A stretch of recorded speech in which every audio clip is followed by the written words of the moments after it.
Game number 1, Tomb of the Spider Queen is the map, and we've got some picks, we got some bans going on down here. Jester, what are we seeing? Well, it is going to be Tailwind here in the round of 32 with the first pick, first ban, and it is the Fire Mage. No Kael'thas here. Now, remember, Tomb of the Spider Queen is not that big of a map. He is really easily ganked, but it's not about the early game. It's all about the late game Kael'thas. That Ignite, that Flamethrower, it's ridiculous. So, as a ban, not too terrible. If Cognitive, since they don't got first pick, if they don't ban out a Kerrigan, they might be looking at a Kerrigan here from Equinox. Yeah, well, Kerrigan would, you know what? We were talking about this last time we saw Tomb of the Spider Queen, which is that melee warriors or assassins in this map are incredibly strong. Looks like they're going to go for the Sylvanas ban, which is a very interesting pickup here. Oh, no, it's not. Oh, well, No, it's not, he says. It's not. It's not a weird. We know what's happening here. Anyway, we'll get there. What's going on Tailwind. They're gonna probably pick up at least 1 or 2 melee heroes here, or at least in the first pick. If probably gonna be either melee, Zeratul or Kerrigan. No, if they double melee, that would be super weird. Yeah, it would be really weird. Kerrigan is queen on this map. I say this a lot in my rank win show for TGN. She is absolutely the queen of Engage on this map. She's also the queen of Char. And the queen of Blades. And the queen of Blades. She's a lot of queens. Many crowns. Many crowns. Crown weighs heavy on the king. Wow. Anyway, Uther going to be the first pick here for Tailwind and Cognitive. What are they going to line this up with? I think we have an inkling of what they did last time on Tomb of the Spider Queen, so I'm going to be very, very careful to see what they go for here. So, okay, now Joanna feels good here. What did they actually run for a hero last round? Last round for Cognitive first pick? Asmodan, I know, was one of the later picks. Yep, I believe he's after the bans. Johanna at right wing? I want to say we're going to see Johanna here, because this is the only pick phase that we're going to get from Cognitive before bans. Yes. So if they want to get that combo going, Johanna has to come out right wing. Johanna and Jaina, I believe, are what they picked up first. Jaina, because of the Blizzard, was able to set up those waves a little bit. There's good memory, Jaina. Sir. Yeah, good memory. Jaina coming up. Looking for the double J's. Show us the JJ. Right, it was the double J's. That's how I remembered it was Jaina and Johanna. Jaina and Johanna sitting in a tree. So many people would probably read that. Anyway, we're going to get back into the draft mode of this game. Very curious to see if they're going to still go for the same style, though. Johanna was really good. Picking up the... Oh, man, I'm forgetting the first level talent there for... Damage against things. Damage against minions. There's the double J's coming out there. Knight? The Crusade Pawn takes Knight, yes. Yep, and there's the JJ. Side note, Jajun, JJ. Yeah. Ooh. Lots Knight takes Pawn. Yeah. All right, so Tailwind opened with Uther. This is their opportunity to solidify their melee pick. They see the JJ coming out from Cognitive. This, however, from Tailwind, I mean, they set themselves up. They took the Uther first pick. It can't get denied. They need to solidify a melee pick here, or if they don't do it here, they're just not going to do it. The question is, what do they do now? They pick up, they see the Jaina, they see the Johanna, they see the Sylvanas missing. Nubarak, very good pickup here. They, solidifying one of those warriors. Will this be Illidan, Kerrigan, or Zeratul? Zeratul's, I think, actually outranking Illidan in play right now. I think Kerrigan would probably be the better pick. They've got Uther already. I personally think so, yes. They got Uther already. They got the Nubarak. Wow. And they feel confident. It'll make sense. Blood for blood, yo. So good. All right, so what can Cognitive do here? It is their ban. You're likely not to see a Brightwing ban because they're going to need that Brightwing. But what is going good with Illidan, Anubarak, and Uther? Backline damage. Right. I feel like you're likely to see a Vala. Kael'thas is already banned out. Jaina's already picked. Sylvanas is out. If they ban out the Vala, you're kind of limiting yourself. And it looks like they're actually going to deny the Tassadar for the Vision. Also the Tassadar for the Promote. Also for the Promote, yeah. Zeratul is going to be the flip ban. I wouldn't have said Zeratul was going to be in the makings here from Cognitive. I think banning out the Brightwing might have been better. No, Zeratul would have been a great... I think Zeratul is because look at their composition already. They see Johanna, they see Jaina. If they went with Zeratul Abathur in the next picks, that would have been a terrible thing for Tailwind to have to do with. So they block out the Zeratul, and then they pick up the Asmodan and the Brightwing. But we saw that coming. We knew. Yeah, we knew. We knew that was coming. We saw this happening. Tailwind, can they catch Can they catch this? Can they start coming up with a composition that's going to deal with this? Ooh. I think that not having the Brightwing ban here is going to be the downfall of Tailwind. Because that Brightwing doesn't even have to go Blink Kill. There's 3 melee on the side of Tailwind. Yes, but if they pick up a good amount, like if they pick up a Vala and maybe Zagara, ooh. They're going to be looking for those counter Maws. Yeah. Or the Maws to set up huge metamorphosis. Yeah. That's a really good way to go. Another for Bloods as well. They can pick up still one more. They need to deal with the long-range damage. Who's good against long-range damage? Whoa! Today I learned that when you see an Anubarak on the other side, an Asmodan on the other side, you take the Dominion Ghost. Hold on, I'm trying to let my brain process all of this. Now, to be fair though, Nova versus Jaina, Nova will almost always win. Yes. If you decoy right. If you don't decoy right, you're going to have a water element on your face. And there's the ban that I was looking for a little bit earlier with the Vala to show up for the back end damage there from Cognitive. So we all know what's coming with that Dunk Master. Glaurung on the Asmodan was absolutely ridiculous in the previous game. Psylocke to be on the Johanna, and they're just going to ping pong back and forth. Bottom lane, top lane, bottom lane, top lane, Q stack, Q stack. If they can average out, 6 to 8, 10 for the damage on Asmodan, you're going to be looking at those ridiculous damage numbers. 500 damage by level 10. Level 13 will be about the 700. Level 16 about 8. Yeah. They could potentially get into the same situation again. And you know what? You know what's really funny is we're talking about Nova. Talking about something like a planetary strike. I don't know. Just throwing words out there. Planetary strike, really good. Does about a ridiculous amount of damage later on in the game. It still actually does less damage than a 400 stack Asmodan Blackpool Globe of Annihilation, and that is the really funny thing, because I believe it's also the same area of damage. So Nova's Heroic is going to be on par with Asmodan later on, and that's his Q, which is on like a 10-second cooldown. Not even comparable. And so that's the scary spot. Good thing for Nova is it's literally global, so you can cast it anywhere. However, Asmodan's is in a globe, so we can consider it global because it's long-ranged as well. So we know that this is playing for the late game for Cognitive, but Tailwind has some really good early game decisions that they got to make here. They got Nova, they got Zagara, and they got Anubarak. That by itself will be able to section off and eliminate some of these heroes early. And we saw some early kills from the previous matches up against this Cognitive lineup. If Tailwind can do that, but more and more, they might be able to curb down the aggression. Yeah, and again, it comes down to those rotations. Can the Zagara, who I'm looking at your draft screen, her little things on her head just poke Illidan right in the neck. She's a moose. I'm just yeah, right. The true hero of Canada. She's going to be able to start pushing down lanes really, really hard. The only thing is they don't have a promote on Tailwind. We actually saw NV using promote in a really, really good way, which was to promote right before the globes went down. True.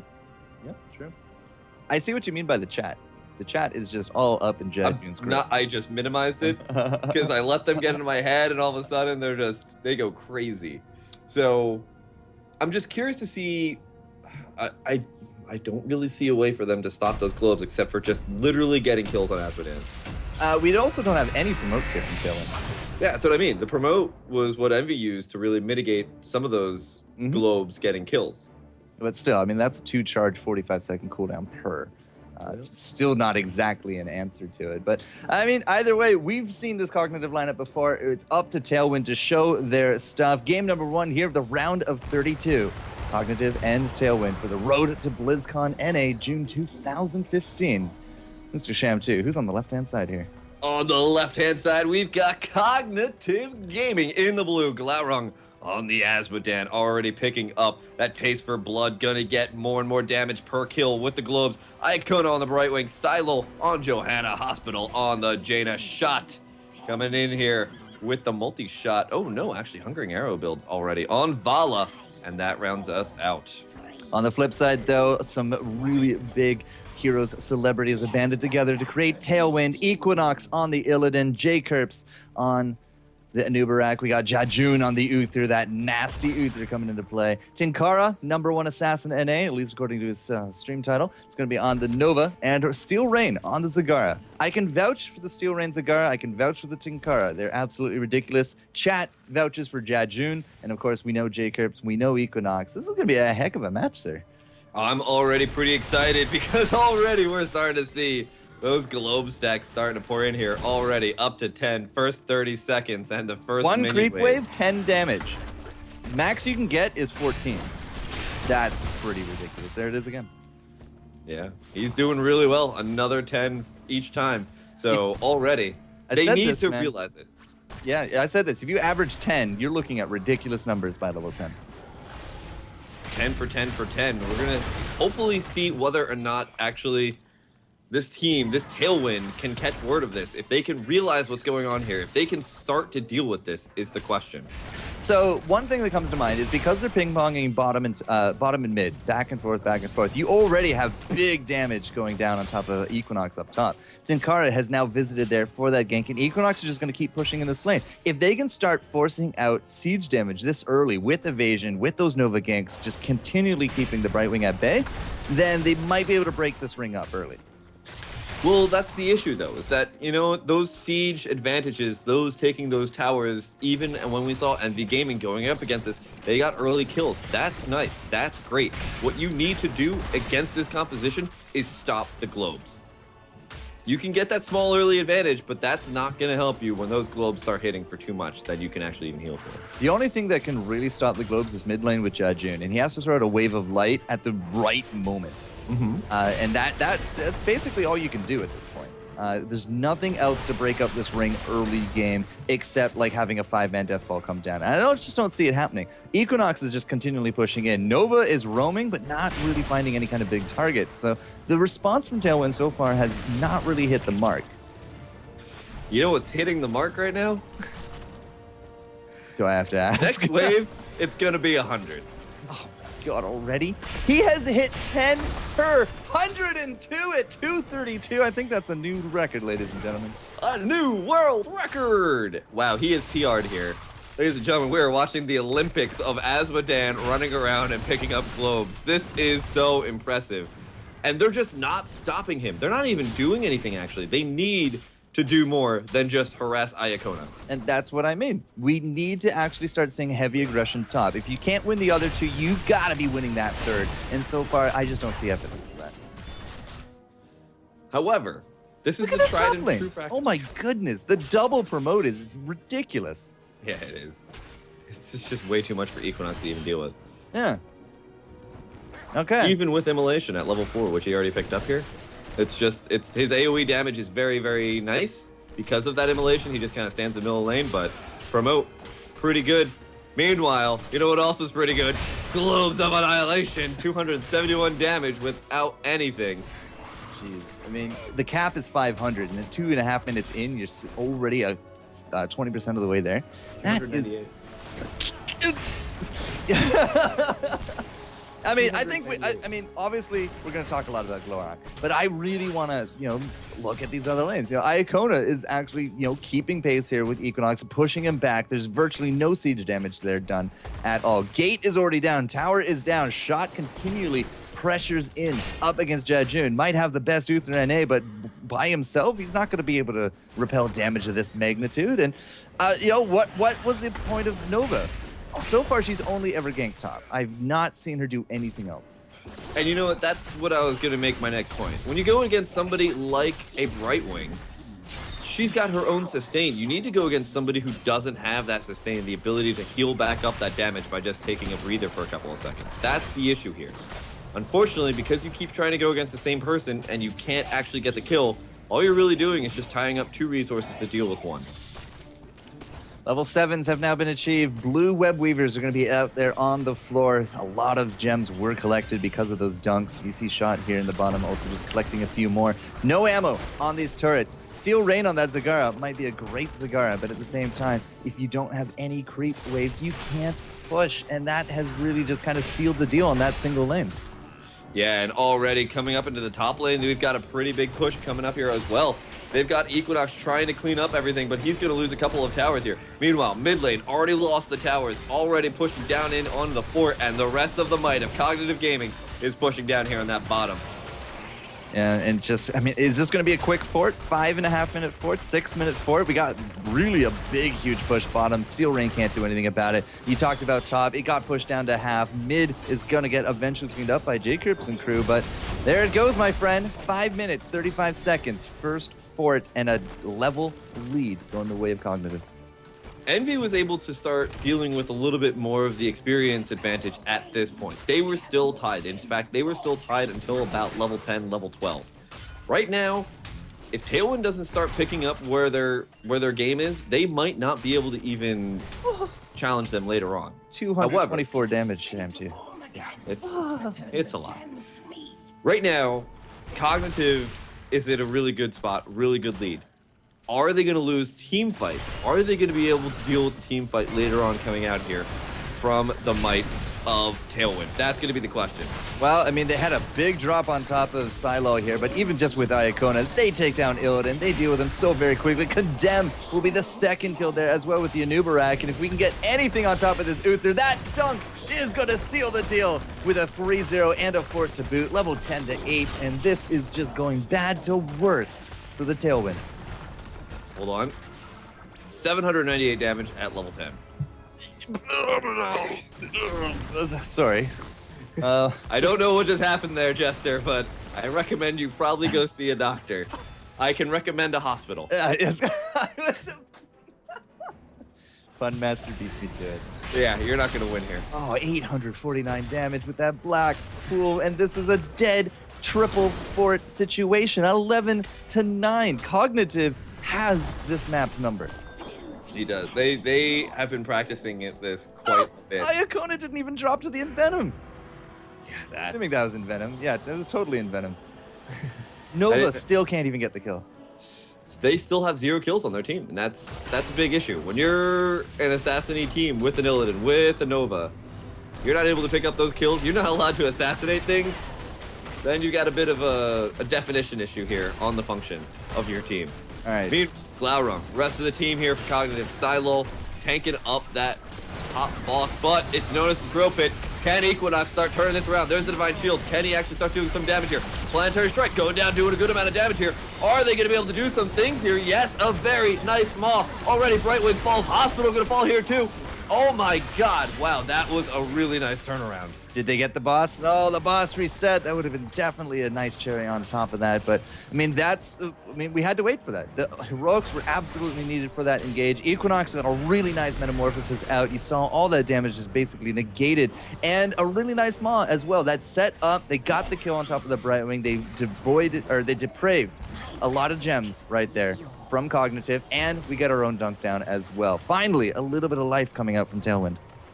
Yeah, they're doing really well in those team fights, and that actually is what I was, trying to allude to before. Can they win those team fights? And it seems like they can, as long as, you know what, Azmodan's Globe of Annihilation, it's really nice, great talent, does great stuff. A+. However, 10-second cooldown. Takes a long time for that to come back up in a team fight, and if we see Tailwind win those team fights more like that, if they can force those team fights, force that advantage, then we'll see them take this match around. The question is whether or not they can get to that position. So, are we going to get any kind of damage with these Web Weavers? Mid is already down, and you see the big collapse now coming up top. 1,000 damage at 9 minutes in. It's absolutely ridiculous here from Glaurung. And, he actually just left. Equinox goes in, but that's going to be a condemned from Silo, and it looks like that's going to reset the fight right there. But even with these turn-ins, I mean, we are having a heck of a time actually trying to get any siege damage here. Really, that last fight, we had to put a pin down on it, FourCourt. That was evening up everything. That wasn't setting them into a position where they could start taking a huge advantage out of all of this. And still, level 13, just about to be coming in here for Cognitive. So they're a whole entire level with a talent above their opponents right now. So Tailwind has to play this a little bit closer to the chest. They have to be a little bit more afraid at this point because they're still not taking this fight as they want to. Oh my god, the global with the shield did so much damage. The Maul coming in here.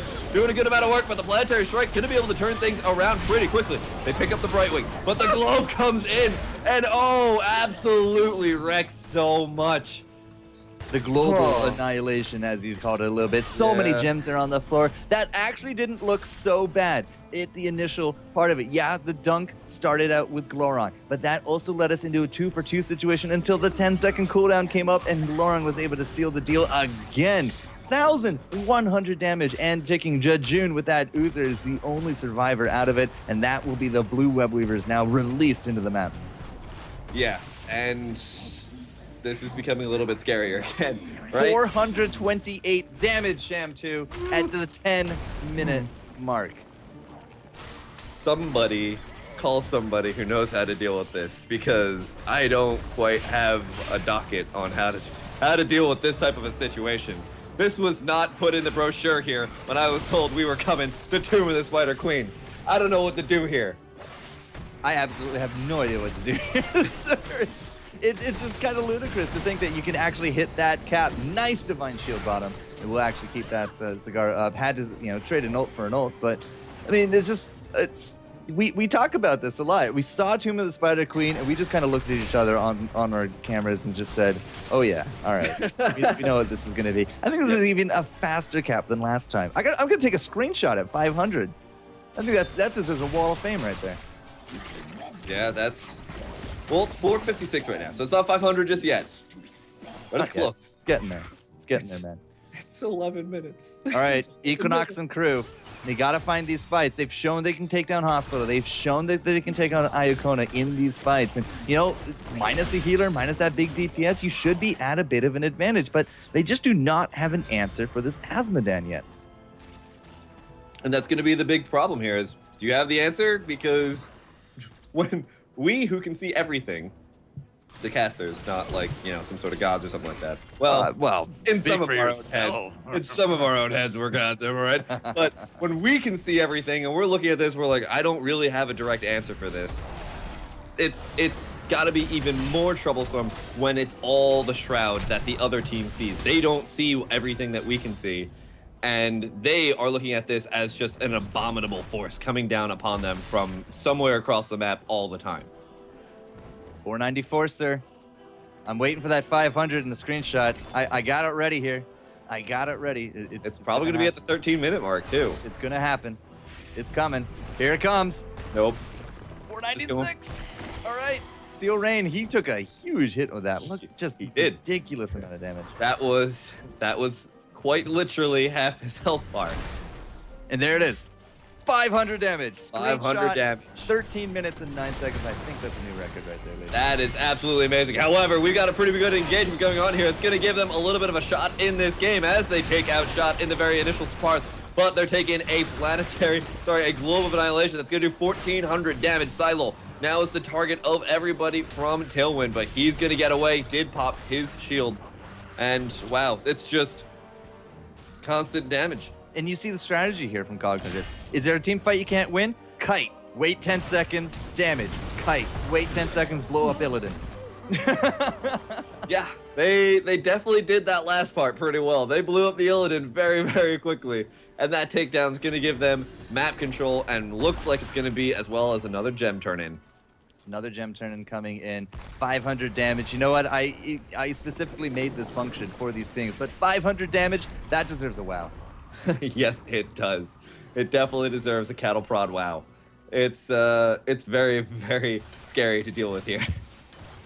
17-16. What do we got at that last talent tier, Sham2? Lots of blood for bloods going down for them, to be precise. We got the double decoy, the double fake, and I don't think those will actually matter whatsoever. They're just going to drop to those globes. All the clones will die. All the clones, yeah. It's rather ridiculous if you think about it. 14 minutes into the game, you've already maxed out. Could you imagine what happens like when we didn't actually have that max? Yeah. I mean, basically, Arthelon and crew made this max happen, but I've never really seen anybody hit it, except Glorong to date. Yeah, I've never seen it competitively actually been reached, so incredible props going out here. And then he doesn't even have to run around and like wipe out these creep waves just to get those stacks anymore. But here comes an engagement shot yet again.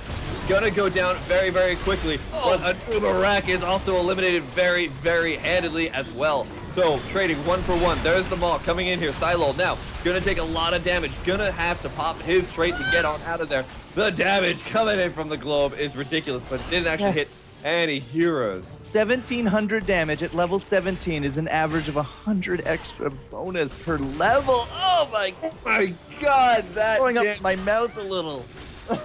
Oh, that is a bit to deal with here.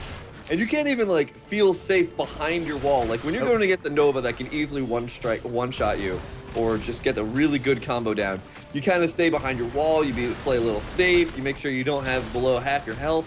That globe does more than that. Where's that globe going? Top lane. Oh God. It's been hitting Equinox pretty good, but at the same time, it's also been chunking down that fort. 18 to 17. The level is really not that far off because of the kills, but I mean, it's just really hard. If you cannot hard engage and lock down this crew, you can't kill them. And so far, Shot has been the big casualty, won every time. Unstoppable Joanna says no. Big and beefy Glorang says no. He's likely to get Bolt at 20 and just going to be laughing all the way to the bank by the end of it all. But it's just ridiculously hard because if you can't one-shot these guys, they will kite and destroy you with Globes of Annihilation. Do me a favor right now. Can you hit Control 2 and look at the hero damage? 57,000 damage has been done by Glaurung. That deserves another wow. You can triple anybody else's damage and you barely cover that. 63k would be the triple on Zagara. 7,000 damage. Yep. And 177,000 siege damage. That's almost more than the entire enemy team put together. Wow. That is ridiculous. So we talked about this at draft. The Nova came in as the last pick here. It hasn't really been doing much for them. We'll have to see if they can actually eliminate Hospital. They get really close with that global strike there, with that persistent strike, but it's just not enough. Glorang is still kicking here, and Equinox is about to bite the bullet. Oh, he still had the Maelstrom. Doesn't matter. The Metamorphosis instead is actually going to be the kill. They finally killed him, and they actually might take down Hospital for it as well, but Steel Rain is going to bite the bullet here as well, and it's a 3-for-1 exchange. Tinkara is way in the back. He's looking for Hospital, and apparently Uther decided to die as well.